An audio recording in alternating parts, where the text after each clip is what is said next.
So far we've compared two fractions by converting them to common denominators and then comparing the numerators, and we've looked at mixed number fractions. The last step is looking at ordering more than two fractions. There's a couple of different strategies you could use for this depending on the numbers that you've been given. The first strategy I like to look at is converting the fractions to decimals. And that helps sometimes, because if you can look at all three fractions and know what they are in their decimal form, that might be a quicker, easier way of ordering these. So I look at 1/2, 3/4 and 2/3. I know what all three of these are. I know that a half is equivalent to 0.5. I know that 3/4 is 0.75.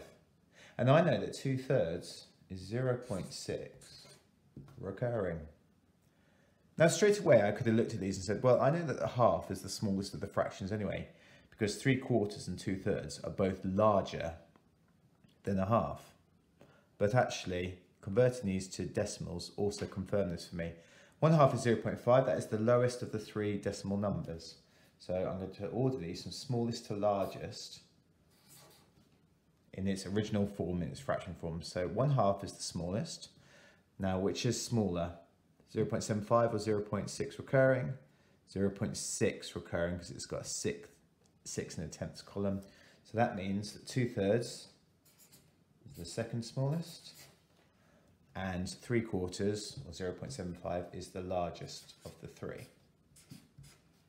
Okay, and once again, I can now use my greater than or less than symbol to show that 2/3 is larger than 1/2 and 3/4 is larger than 2/3.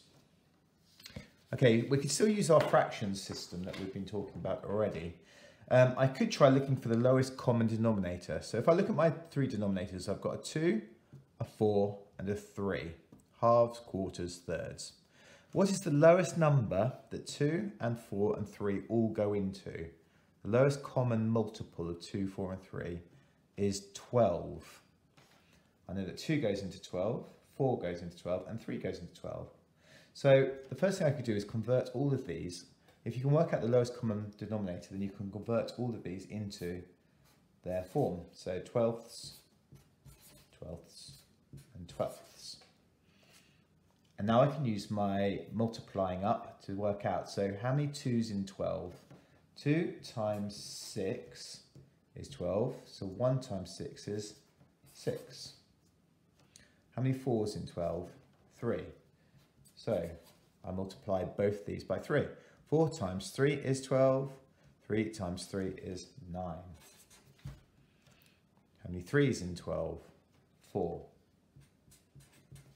3 times 4 is 12. 2 times 4 is 8.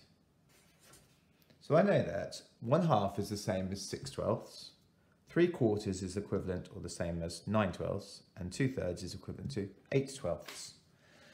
So now that I'm back to bronze, I've got common denominators of 12, 12 and 12. So now I can compare the numerators. The smallest numerator is the 6, then the 8, then the 9. So the smallest is the 6, which in its original form is the 1/2. The next smallest was the 8/12, and I'm going to write it in its original form, which was 2/3. And then the largest was 9/12, which is in its original form 3/4.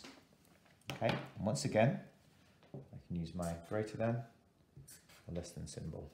Once again, I could have actually just said, I know that 1/2 is the smallest of the two, because each of these, or the smallest of the three, sorry, because each of these are larger than 1/2. So I could have put that straight away at the lowest or the smallest number, and then just compared both these. But actually comparing both these using the cross multiplying would have still got me the common denominator of 12. I could have done 3 times 4 is 12, and 3 times 3 is 9.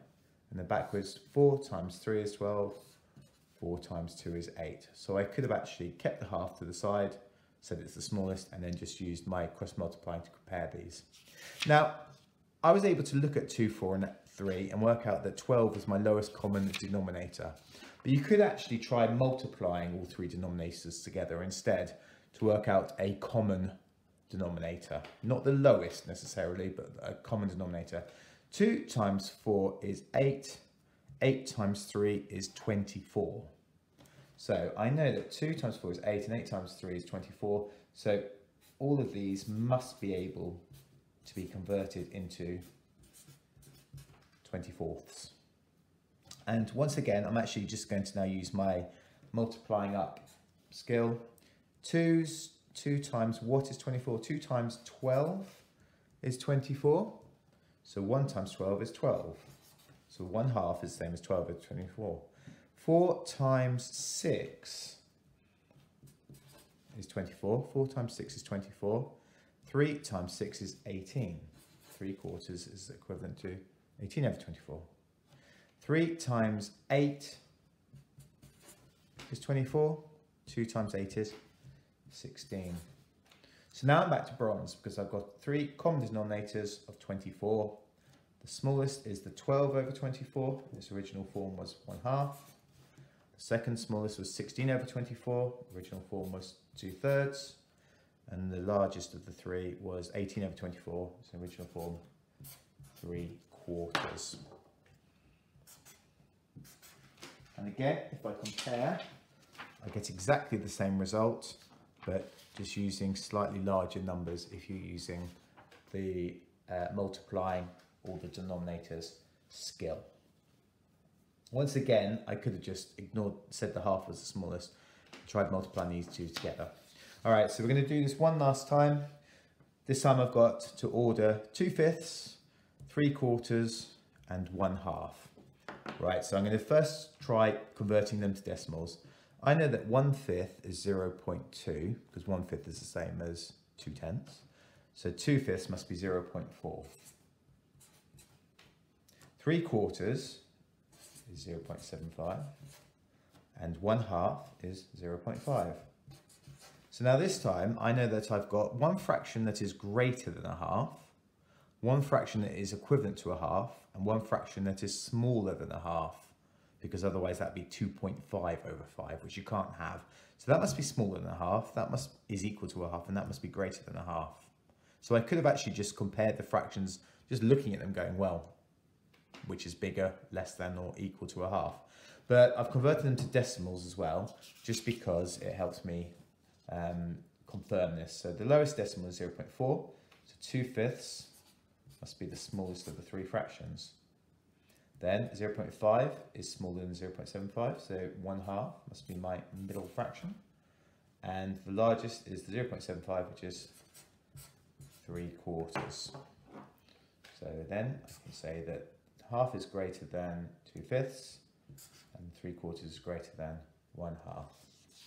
So same one, but this time I'm going to look for the lowest common denominator.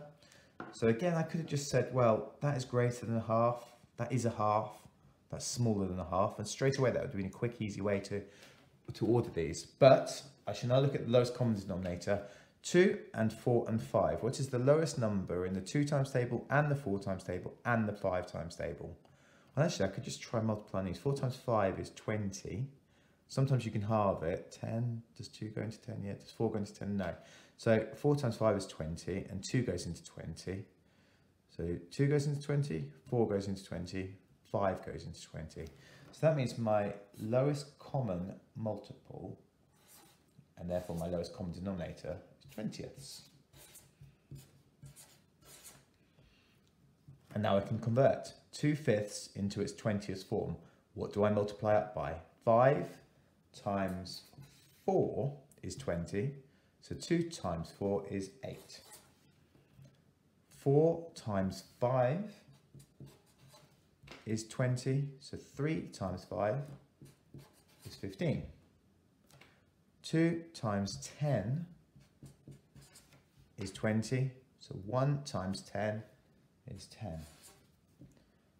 Now that I've got common denominators of 20ths, I compare the numerators. The lowest of the 3 numerators is 8 over 20, so my smallest fraction is 2/5.